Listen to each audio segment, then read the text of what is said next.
আসসালামু আলাইকুম প্রিয় দর্শক, আপনাদেরকে একজন লেখকের সাথে পরিচয় করে দিই।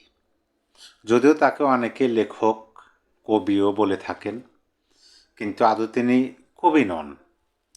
তিনি বাংলা সাহিত্যের অন্যতম শ্রেষ্ঠ সমালোচক ছিলেন, প্রবন্ধকার ও চিন্তক ছিলেন।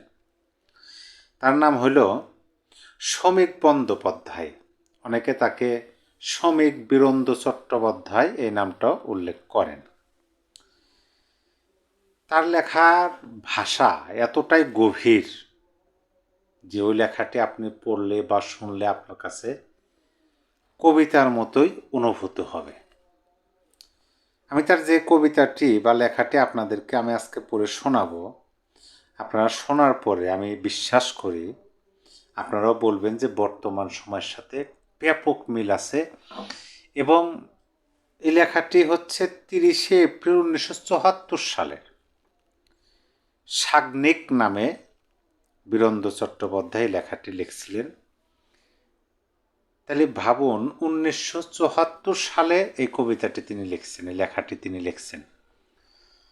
তার জন্ম হয়েছে 1920 সালে। 54 বছর পরে তিনি এটা লিখছেন। তিনি মারা গেছেন 1975 সালে, অর্থাৎ এই লেখাটি লেখার 9 বছর পরে তিনি মারা গেছেন। তিনি জন্মগ্রহণ করছিলেন বিক্রমপুর, ঢাকা, ব্রিটিশ ভারত। মারা গেছেন কলকাতা, পশ্চিমবঙ্গ, ভারত। আমি লেখাটি আপনাদেরকে পড়ে শোনাই। এবং এই লেখার তার এই লেখার মধ্যে মূল বিষয়টা কি, সারসংক্ষেপ কি, বা তিনি কি বোঝাতে চেয়েছেন, এটাও আপনাদের সামনে আমি আলোচনা করব বা বিশ্লেষণ করব, যেটাই বলেন। আশা করি অন্তত এই ভিডিওটা পরিপূর্ণ দেখুন, শুনুন, বোঝার চেষ্টা করুন। আর আমার চ্যানেলটি যদি এখন পর্যন্ত সাবস্ক্রাইব করে না থাকেন, চ্যানেলটি সাবস্ক্রাইব করতে পারেন। সাগ্নিক বীরেন্দ্র চট্টোপাধ্যায়। অস্থির হইও না, শুধু প্রস্তুত হও।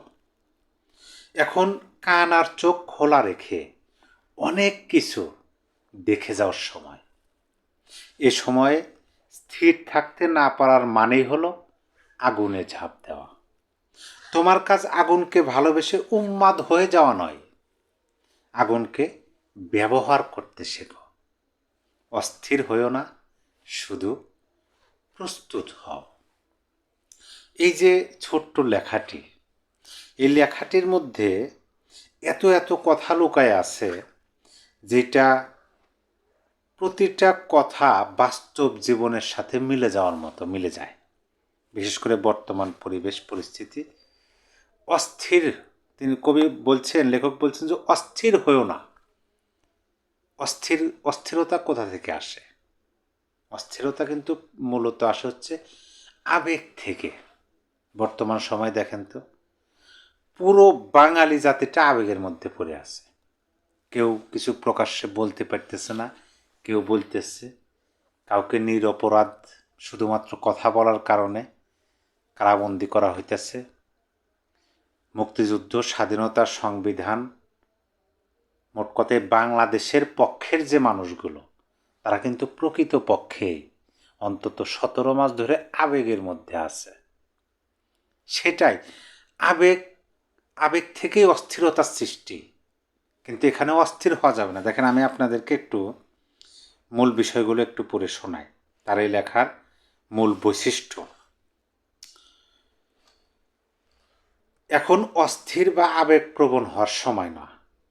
চারপাশে অনেক কিছু ঘটছে, দেখার শোনার মতো অনেক বিষয় আছে।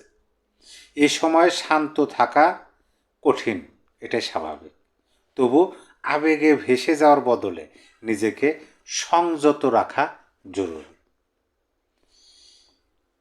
এখানে সবচেয়ে গুরুত্বপূর্ণ বার্তাটি হলো, আবেগকে ভালোবাসার নামে উজাড় করে দেওয়া নয়, বরং তাকে বুঝে শুনে কাজে লাগানো শেখা। মূল বিষয় এখানে অস্থির না হয়ে প্রস্তুত হতে হবে। আবেগ আসছে, ঠিক আছে, ওই আবেগ দ্বারা প্রভাবিত হয়ে অস্থির হওয়া যাবে না, প্রস্তুত হতে হবে। কিসের জন্য? সামনের জন্য, ভবিষ্যতের জন্য। চোখ কান খোলা রেখে বাস্তবতা বুঝতে হবে। চোখ এবং কান অর্থাৎ শুনতে হবে এবং দেখতে হবে স্পষ্টভাবে, অস্থির হওয়া যাবে না। অনেক ঘটনা ঘটতেছে, অনেক কথা ভেসে আসতেছে, যেগুলো শোনার এবং দেখার বিষয়, খুবই মনোযোগ সহকারে। আবেগ থাকবে, কিন্তু সে আবেগ যেন আমাদের নিয়ন্ত্রণ না করে। আবেগ যদি নিয়ন্ত্রণ করে তাহলে তো নিজের উপর নিজের নিয়ন্ত্রণটাই হারিয়ে ফেলা। আবেগ আবেগ থেকে অস্থিরতার জন্ম। আর একজন মানুষ যখন অস্থির হয়ে পড়ে তখন তার উপর নিজের কন্ট্রোলটা থাকে না, তখন পুরোপুরি আবেগের কাছে কন্ট্রোলটা চলে যায়। অনেকেই দেখেন না, আবেগে পড়ে অনেক কিছু করে কিন্তু পরে ঠিকই পস্তায়। সেজন্য আবেগ থাকবে, কিন্তু এই আবেগকে নিজেকে কন্ট্রোল করতে দেওয়া যাবে না। এখানে বলা হয়েছে আবেগ থাকবে, কিন্তু সে আবেগ যেন আমাদের নিয়ন্ত্রণ না করে, আমাদের নিয়ন্ত্রণটা যেন আমাদের হাতেই থাকে। আবেগকে শক্তি বানিয়ে বুদ্ধি ও দায়িত্বের সঙ্গে ব্যবহার করতে হবে। আবেগকে শক্তি বানাতে হবে। এই যে আবেগ, এই আবেগকে শক্তি বানাতে হবে নিজের স্বার্থে ব্যবহার করার জন্য। এই যে লেখাটি, এই লেখাটি মূলত এক ধরনের জীবন দর্শন। কঠিন সময় হলে হঠকারী নয়, সচেতন ও সংযত মানুষ হও। কঠিন সময় এলে হঠকারী নয়, সচেতন ও সংযত মানুষ হও। প্রিয় দর্শক, আমি এই লেখাটি আপনাদেরকে পড়ে শোনালাম, যতটুকু সম্ভব আলোচনা বা বিশ্লেষণ করলাম। আপনাদের মূল্যবান মতামতটা অবশ্যই কমেন্ট বক্সে লিখে দিয়ে যাবেন। আপনি বর্তমান পরিস্থিতি যদি বাদও দেন, প্রতিটা মানুষের জীবনের সাথে এই লেখার যে মূল বিষয়, সারমর্ম, লেখক যেটা বোঝাতে চেয়েছেন, সেইটা কিন্তু প্রতিটা মানুষের জীবনে আমার মনে হয় ওই সময় আসে, যে সময়টাতে আবেগ আসে, আবেগ দ্বারা অনেকে অস্থির হয়ে পড়ে। সেই আবেগ অস্থিরে রূপান্তরিত হয়ে নিজের কন্ট্রোলটা নিয়ে নেয়, নিজের হাতের কন্ট্রোল থাকে না। এমন কিছু পদক্ষেপ, এমন কিছু কাজ ওই আবেগ বা অস্থিরতার মধ্য দিয়ে করে যা পরবর্তীতে সারাটা জীবন তাকে পীড়া দেয়।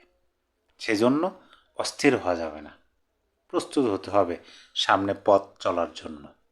সেজন্যই আবেগকে শক্তিতে রূপান্তরিত করে নিজের স্বার্থে ব্যবহার করতে শিখতে হবে। পাশাপাশি শুধু সচেতন থাকতে হবে, আর কিচ্ছু না।